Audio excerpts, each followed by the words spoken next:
नमस्कार फ्रेंड्स मु Sudarshan exam study funda channel को स्वागत करुच्ची। आज वीडियो रे आमे जानिबा what is wealth and types of wealth. संपद कौन और संपदर प्रकार भेद कौन सबू। यही वीडियोटी हेउची वेल्थ रो पार्ट 2 वीडियो। जदि आपण पार्ट 1 वीडियोटी को देखिबा को चाहुचंती तेबे डिस्क्रिप्शन रे लिंक अछि दिया जायछि, ताकू आपण क्लिक करिकि देखि परिबे। देन फ्रेंड्स एही वीडियोटी को स्किप न करी शेष पर्यंत देखंतु। जदि एही वीडियोटी भलो लागे देन लाइक कमेंट आ फ्रेंड मानक सहित शेयर करंतु। एही परी एजुकेशनल वीडियो पाइबा पई आम चैनल को सब्सक्राइब करंतु। देन फ्रेंड्स आउ डेरी न करी स्टार्ट करिबा आज ही क्लास।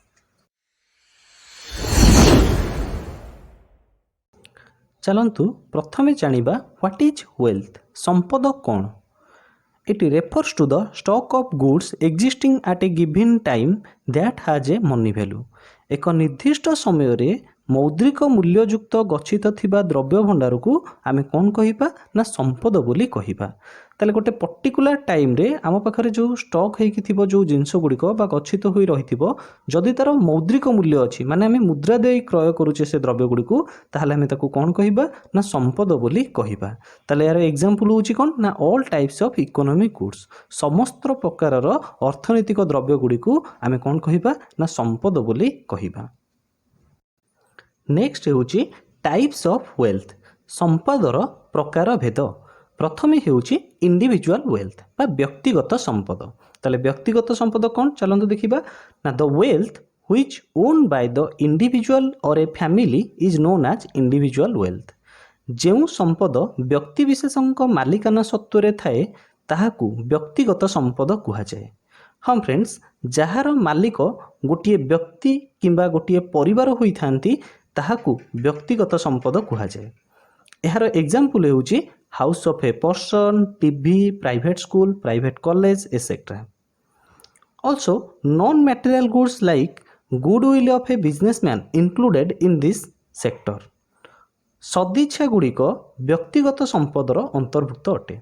सदिच्छा कौन ना गोटे बिजनेसमैन रो जदि आमे कहिबा कि कौन गुडविल बा हमर जदि कहिबा रेपुटेशन, एई वर्ड को आमे कहूचे कौन ना तार गुडविल बोली कहूचे। ताले एगुड़िक हमर व्यक्तिगत संपदर अंतर्भुक्त। नेक्स्ट हेउची नेशनल वेल्थ और सोशल वेल्थ। एहाकू जातीय संपद बा सामाजिक संपद बोली मध्य कुहा जाए। ताले चलंतु देखिबा नेशनल वेल्थ और सोशल वेल्थ कौन। The wealth which owned by the government of a country is called as national wealth, or it is the sum of wealth owned by all citizens of country, it is called as national wealth। समस्त व्यक्ति विशेषक संपदर समाहार किंबा गोटे देशर सरकारक मालिकाना सत्वरे थिबा समस्त संपद को आमे कौन कहिबा ना जातीय संपद बोली कुहा जाए। ताले आमे एठु कोन जानुचे जातीय संपद आमे काहाकू कहूचे ना गोटे देश रे सबु व्यक्ति विशेषकर संपदर समाहार किंबा गोटे देश भितरे जो परिमाण रे हमर संपद रहउची से सबु गुडी को आमे कौन कहूचे ना जातीय संपद बोली कहूचे। यार एग्जांपल्स होउची कोन ना public material properties like highway, railway, bridge etcetera. समस्त सरकारंकर प्रॉपर्टी आमे जदि देखिबा सरकारंकर प्रॉपर्टी कोन ना गोटे होउची हाईवे, रेलवे, ब्रिज एसेट्रा। एगुडी होउची सबु जातीय संपदर उदाहरण। नेक्स्ट हेउची कॉस्मोपॉलिटन वेल्थ, अंतर्जातीय संपद।